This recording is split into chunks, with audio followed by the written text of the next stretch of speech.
Ya, bismillahirrahmanirrahim. Assalamualaikum warahmatullahi wabarakatuh. Baik, anak-anakku sekalian, kita bertemu kembali, kita bisa berjumpa kembali dalam kegiatan bimbingan dan konseling klasikal yang pada kesempatan kali ini tema yang akan kita bahas bersama-sama mengenai bimbingan perencanaan karir untuk kelas 12. Nah, coba anak-anakku sekalian perhatikan tempat Bapak sekarang berada. Kira-kira ada di mana? Ya, betul. Di pasar. Ya, pasar di sini adalah tempat beraktivitas bagi banyak orang. Ya, kira-kira apa yang akan orang-orang lakukan, apa yang orang-orang kerjakan di pasar? Ya, salah satunya adalah kegiatan jual beli atau berusaha atau berwirausaha. Oke, anak-anakku sekalian, seperti yang telah disampaikan tadi di awal bahwa untuk pertemuan kali ini kita akan membahas mengenai layanan klasikal atau bimbingan klasikal mengenai layanan bimbingan karir. Sebenarnya materi ini akan dikhususkan untuk kelas 12. Kenapa kelas 12? Karena kelas 12 sebentar lagi akan meniti atau menjadi alumni dari sekolah kita, di mana setiap alumni itu sudah harus memikirkan yang namanya mereka mau kemana, apakah mau melanjutkan studi ke jenjang yang selanjutnya, atau mau bekerja, atau mungkin mau menikah, atau mungkin ada opsi yang lain seperti itu. Namun tidak menutup kemungkinan video kali ini ditonton oleh kelas 10 atau kelas 11 juga. Silahkan, semoga apa yang kita bahas pada kesempatan kali ini bisa kita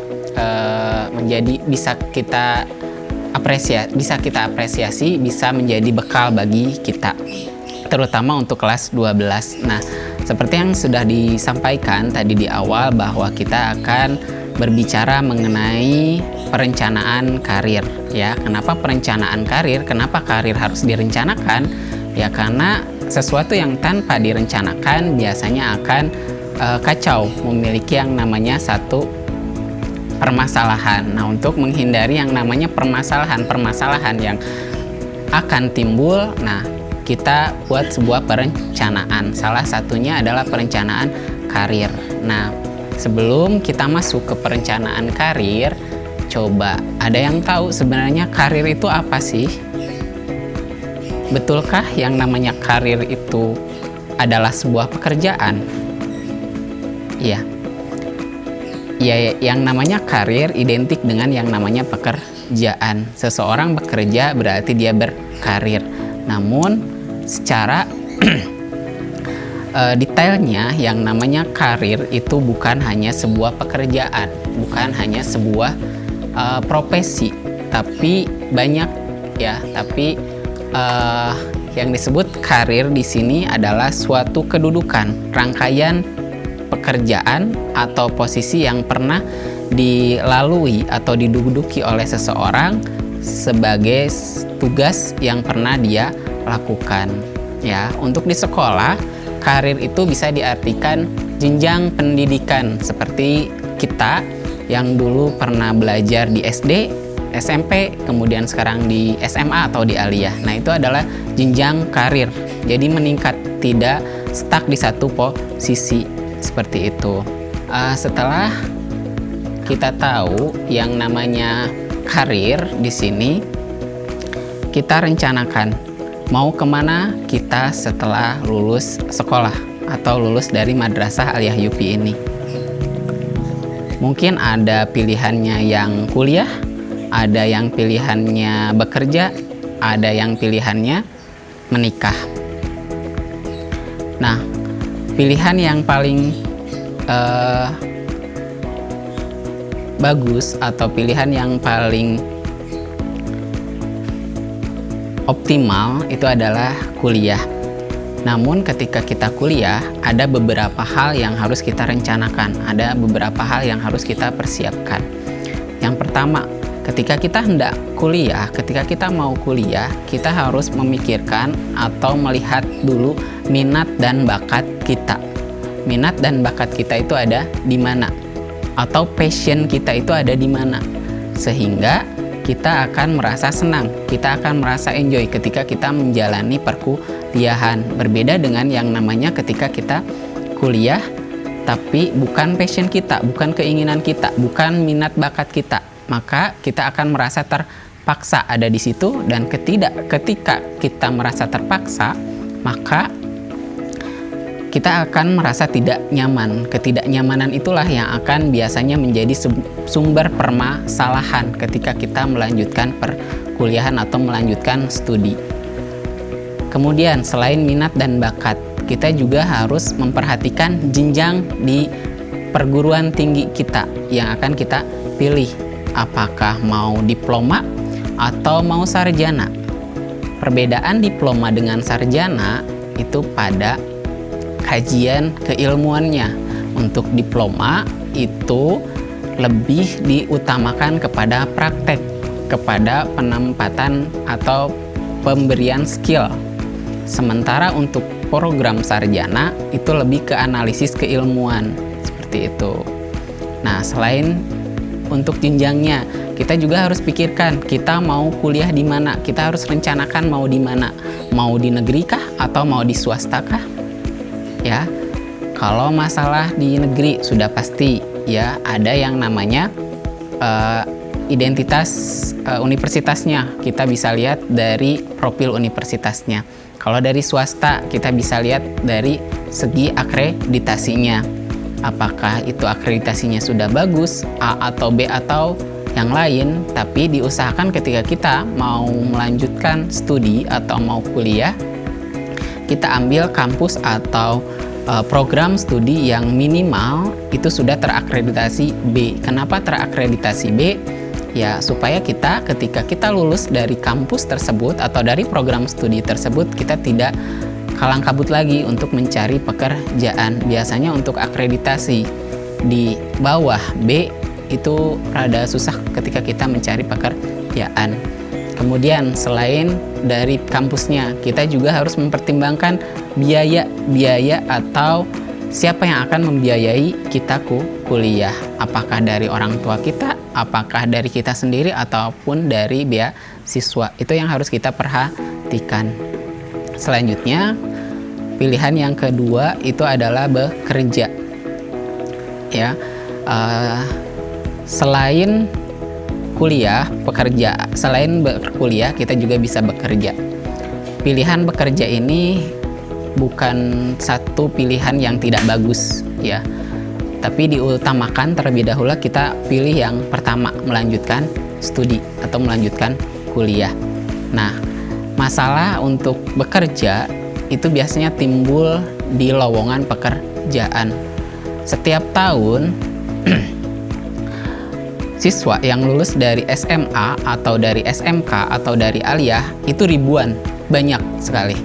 Nah, dari banyaknya siswa atau lulusan yang keluar itu menimbulkan yang namanya pencari pekerjaan itu semakin banyak. Nah, di situ timbul yang namanya permasalahan. Ketika kita tidak memiliki yang namanya skill, ketika kita tidak memiliki satu kemampuan yang lebih dari orang lain, maka kita akan tertinggal.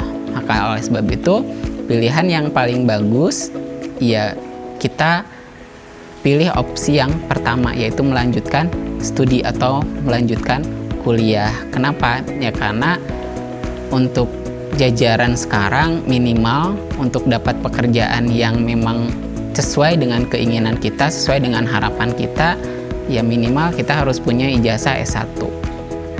Kemudian opsi yang ketiga. Opsi yang ketiga itu adalah menikah. Nah, menikah ini tidak gampang ya. Ada banyak hal yang harus kita persiapkan, ada banyak hal yang harus kita kondisikan, terutama kesiapan kita, kesiapan dari segi emosional, kesiapan dari segi mental, kesiapan dari segi material, dan lain sebagainya. Seperti itu, terutama laki-laki ya, laki-laki itu yang akan menjadi pemimpin. Nah, kemudian ada opsi yang terakhir, yaitu menjadi pengangguran. Nah, itu yang tidak perlu kita jadikan sebuah opsi seperti itu. Ya, kenapa? Ya, karena itu sesuatu hal yang bukan negatif ya, kurang tepat bagi kita kalau seandainya kita selesai sekolah, selesai studi, terus menganggur. Namun memang pada kenyataannya memang seperti itu ya, ada yang memang tidak semua langsung dapat pekerjaan tapi menganggur ya. Mudah-mudahan yang masih belum bekerja atau belum bisa melanjutkan di tahun-tahun yang akan datang, kemudian bisa bekerja di tahun yang akan datang atau secepatnya. Nah, untuk menghindari yang namanya tadi opsi yang terakhir atau menganggur, itu ada beberapa alternatif pilihan. Yang pertama, kita kalau tidak bisa untuk kuliah, kita bisa yang namanya kursus ya. Kursus apa? Banyak sekarang lowongan atau kursus-kursus yang memang ada ya, bisa kursus menjahit, bisa kursus masak, bisa kursus tata rias dan lain sebagainya. Kenapa kursus menjadi pilihan atau menjadi bukan cadangan ya, menjadi alternatif? Karena yang namanya kursus itu yang pertama, biayanya relatif lebih murah dibandingkan dengan kuliah. Kedua, waktunya relatif cepat. Ketiga, kursus di lembaga yang memang memiliki surat izin, kemudian memiliki tenaga SDM-nya yang benar-benar handal, bersertifikat, itu akan menghasilkan atau memberikan lulusannya sertifikat daripada hasil kursusnya itu, apakah sudah memenuhi standar yang sudah ditentukan atau belum, sehingga kita bisa meniti karir dari situ. Dan tak lupa juga ketika kita memilih satu lembaga kursus, kita lihat juga minat dan bakat kita ada di mana, sehingga kita akan merasa senang, merasa enjoy ketika kita melakukan aktivitas atau melakukan pembelajaran khusus tersebut. Yang kedua, pilihan yang kedua selain kursus itu adalah berwirausaha atau entrepreneur ya. Nah, berwirausaha.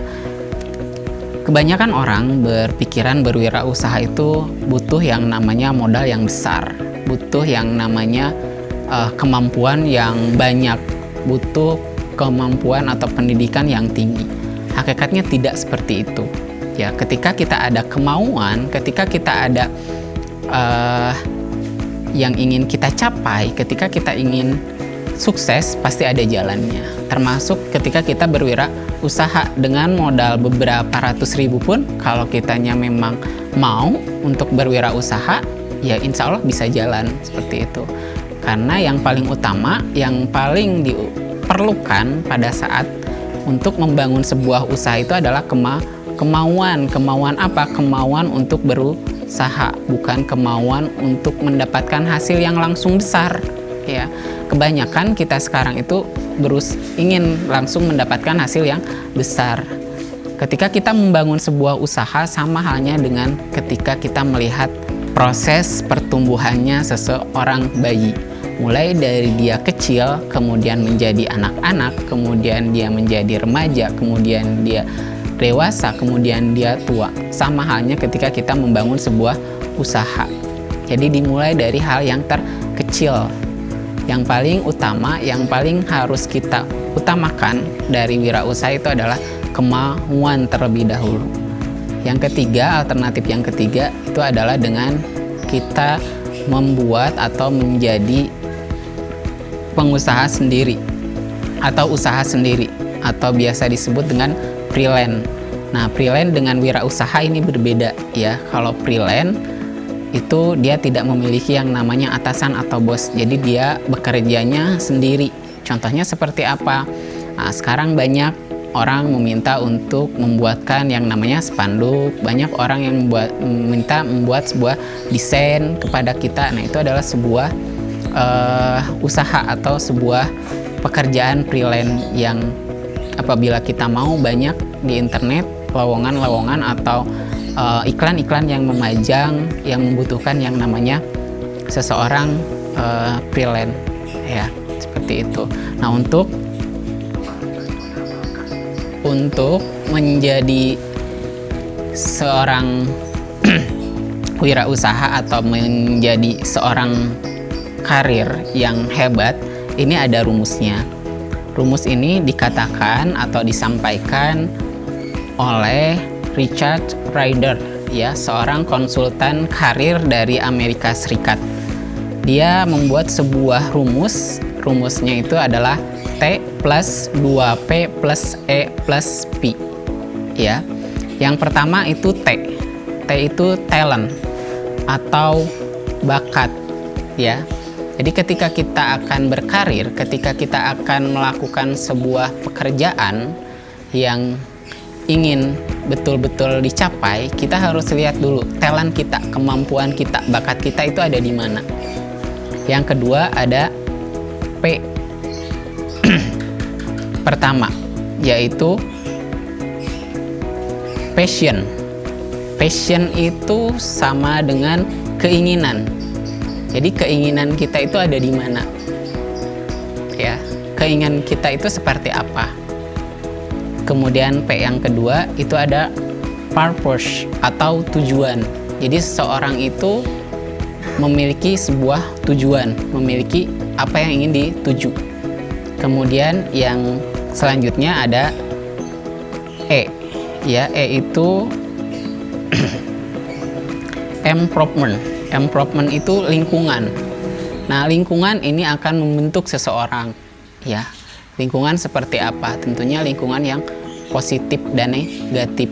Nah, lingkungan yang akan membentuk seseorang wirausaha atau seseorang yang mampu memiliki karir yang tinggi itu adalah yang lingkungannya baik, dimana sesuai dengan keinginan kita, sesuai dengan harapan kita, sesuai dengan tujuan kita, sesuai dengan talent atau kemampuan atau bakat yang kita miliki.